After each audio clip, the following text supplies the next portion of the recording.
I came across a picture recently which I think summarizes a lot of the current state of the problem with UX research, and it's a question from the Net Promoter Score, and the question reads, how likely are you to recommend Windows 10 to a friend or colleague? And you'll notice that the respondent has marked it 1, not at all likely, and when asked to explain their comment, they've added, I need you to understand that people don't randomly have conversations about operating systems that they recommend to their friend.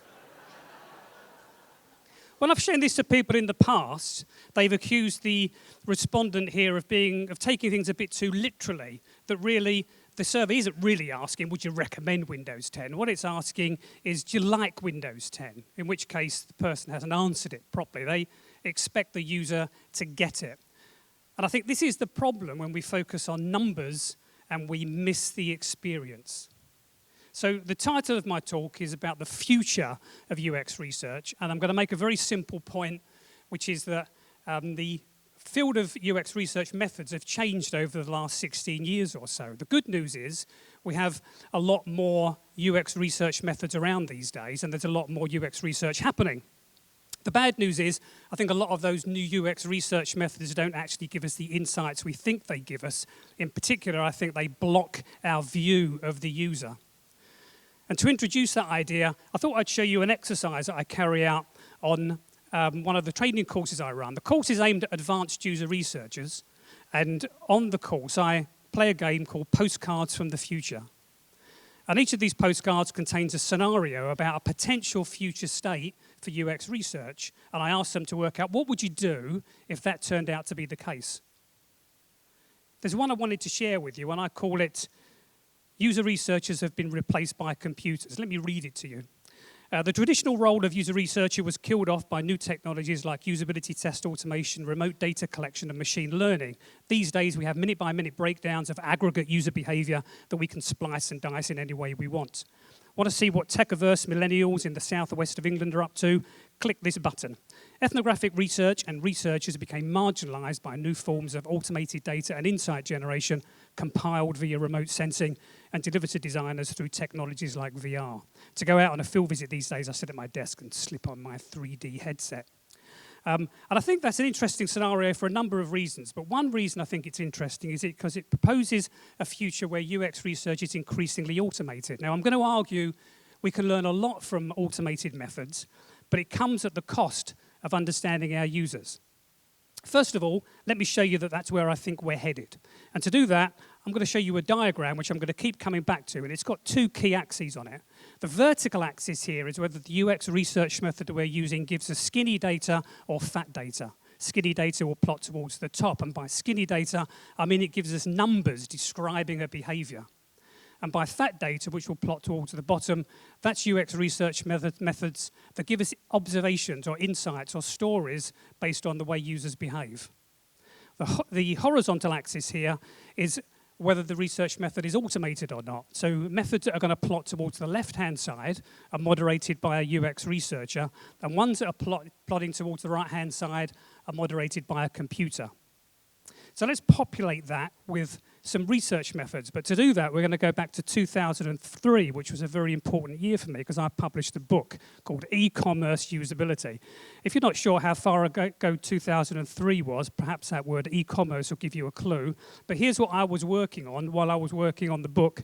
I was doing some work with Motorola on the Motorola i95CL. It won several awards because it was one of the first mobile phones with a color display. This is 4 years before the iPhone. So I blew the dust off my copy of that book and I had a look to see what research methods was I using at the time. And I've populated them on this particular slide. And you'll notice that most of the methods plot towards the left-hand side. That means they're predominantly moderated by a UX researcher. There's only a couple that I could find that were automated. One of those methods is a diary study, which has a long history in UX research. And the other method you'll find on here is web analytics. But this isn't Google Analytics. This is a couple of years before Google Analytics. The purpose of web analytics is predominantly to put a badge on your homepage to say what your hit rate was.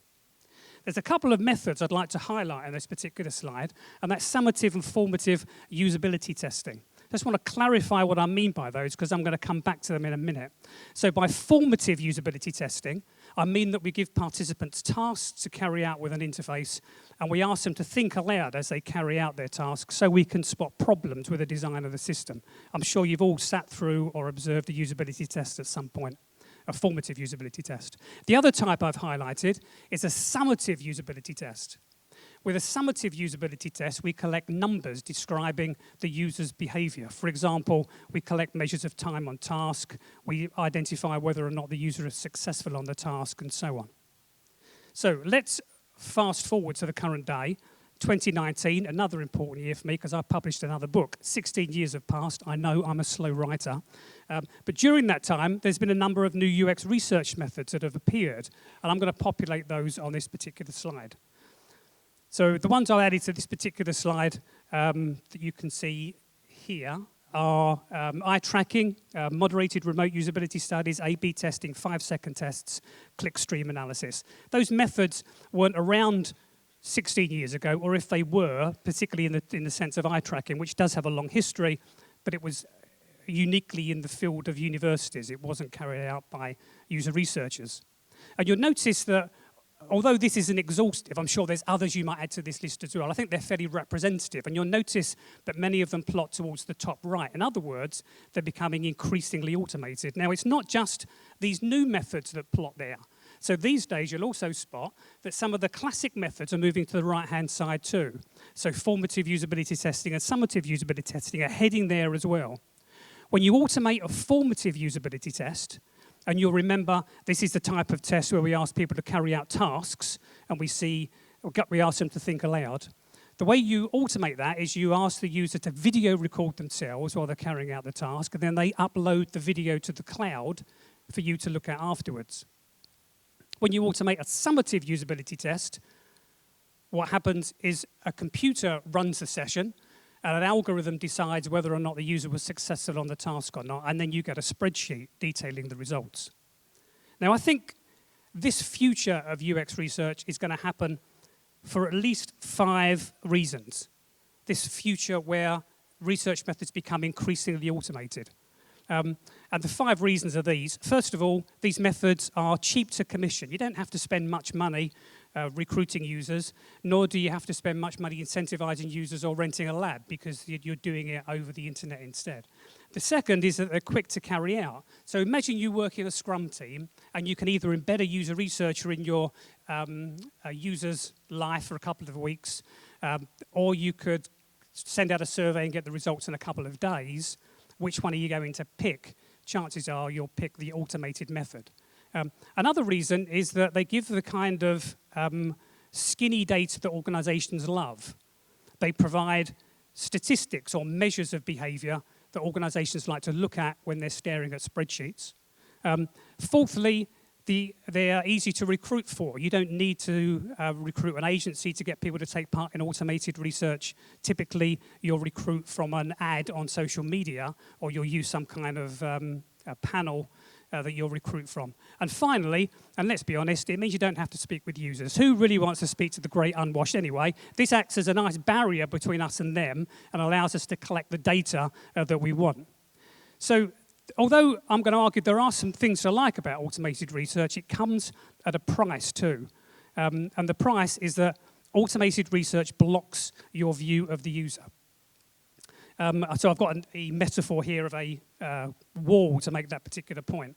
And a key point I'm going to make is that automating research reduces insight because it increases the distance between you and the user. So, for example, let's look at a survey. You'll notice back in 2003, surveys plotted on the left-hand side of that diagram. They were done by a user researcher, either over the telephone or you might stop somebody in the street. That's the way you run a survey. Now, you're collecting skinny data. You're asking people to score their reactions to a certain question. But because you're face-to-face with them, you hear the ums and the ahs and the ifs and the buts in their voice. That's the fat data that you're collecting too. You can spot the questions that they're struggling to answer.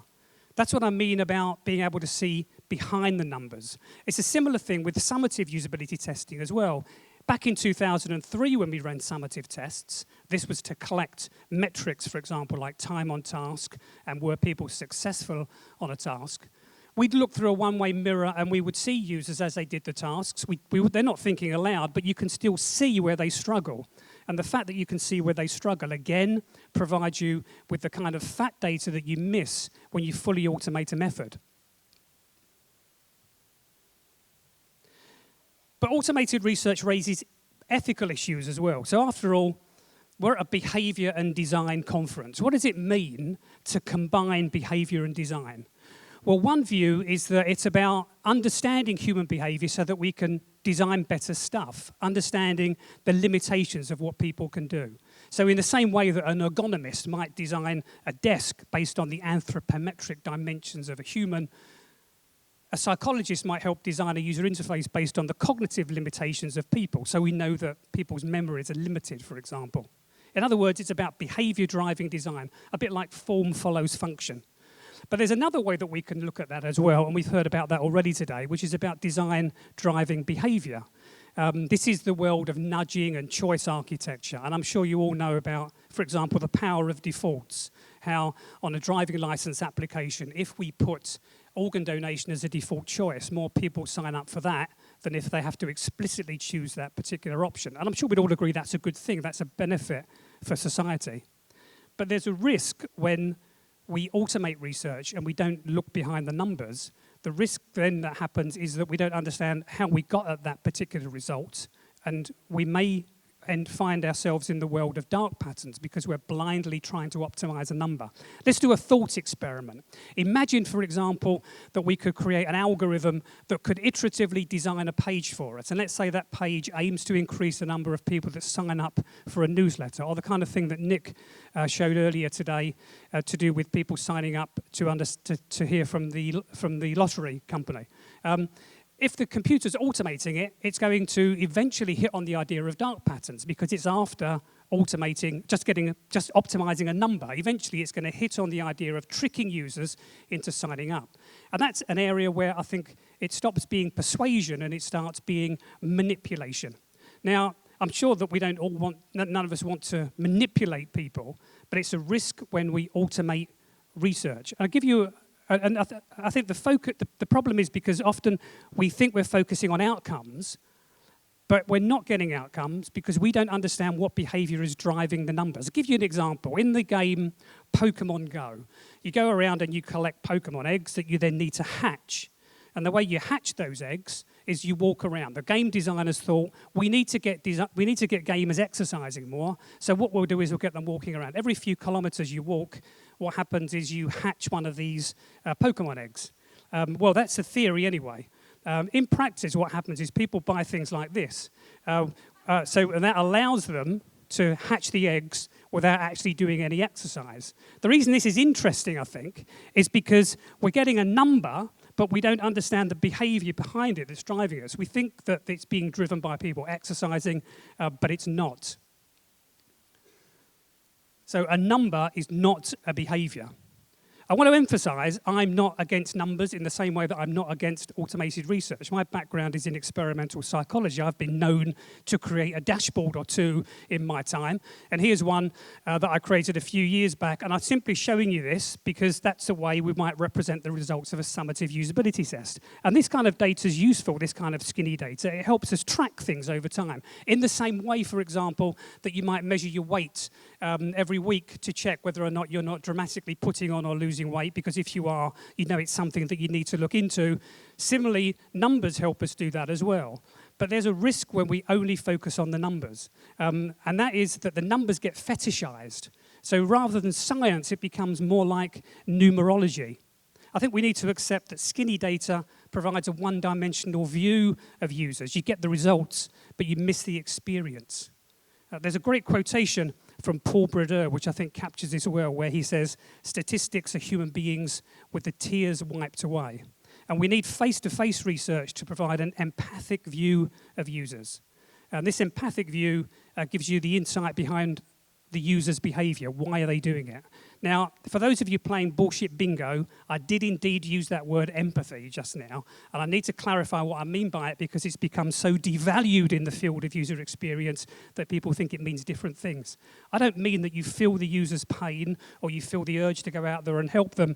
I simply mean by empathy that you're able to take the user's perspective. And that's really what the goal of UX is about, being able to take the user's perspective when we do design. And if we do that, and we return to the slide I showed earlier that has the different UX research methods on it, you'll notice the ones at the bottom left, they drive empathy because they inevitably, you have to see users engaging with your product, whereas the ones towards the top right-hand side, they don't drive empathy because you're automating the research. I mean, think of a sporting analogy as an example. Imagine you go to Wembley to watch a cup final. You're in the crowd, you're watching the game for 90 minutes. You're not just watching the game, you're part of the game. That's what doing face-to-face UX research is like. In contrast, when we automate a formative usability test, where we ask people to video themselves and they upload it to the cloud for us to look at afterwards, that's a bit like looking at the highlights of a game the next day on television. You might fast forward through the boring bits, and indeed, if someone says to you the whole thing's boring, then you may not watch it at all.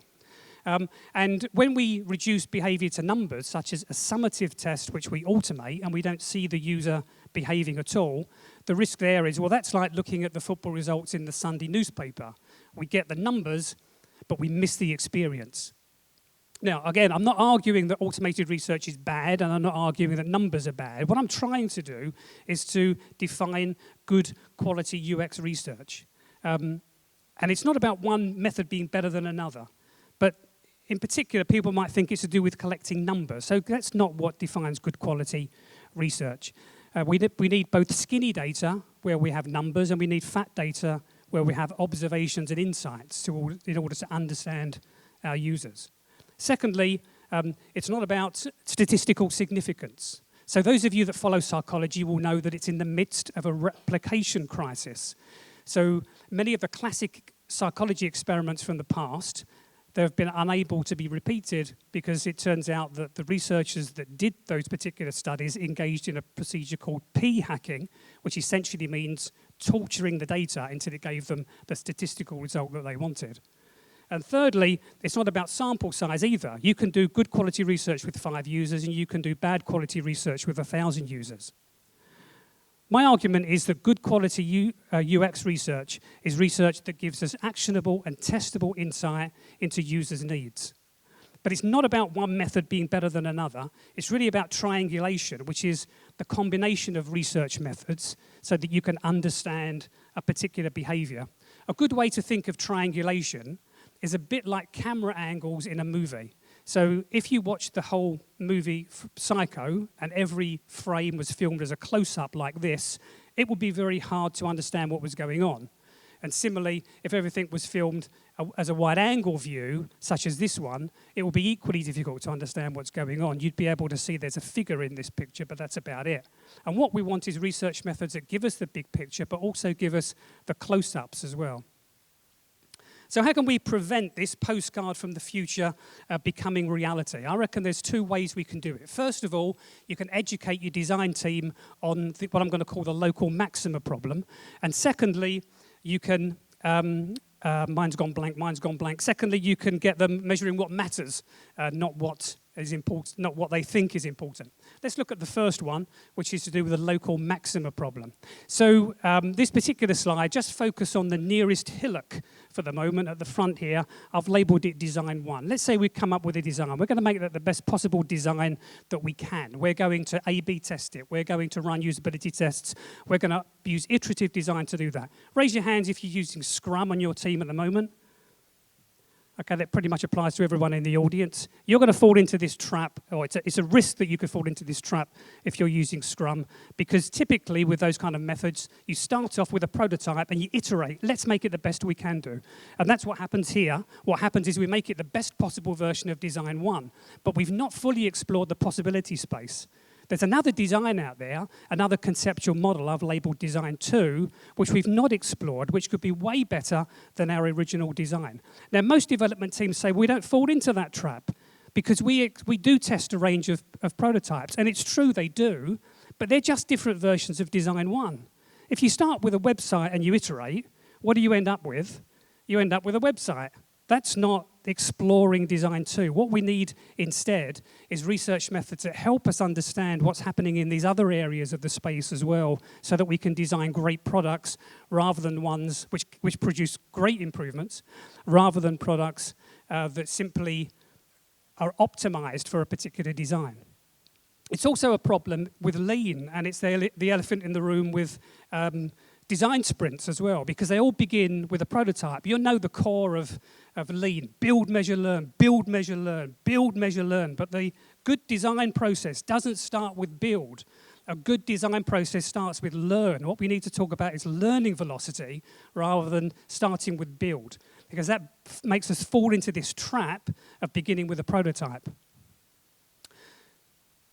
The second method that we can use to help educate the design team is we can get them focusing on numbers that matter rather than just what's easy to measure. I work with a team that were working on a system aimed at a very broad range of users. It was basically aimed at anyone that paid tax.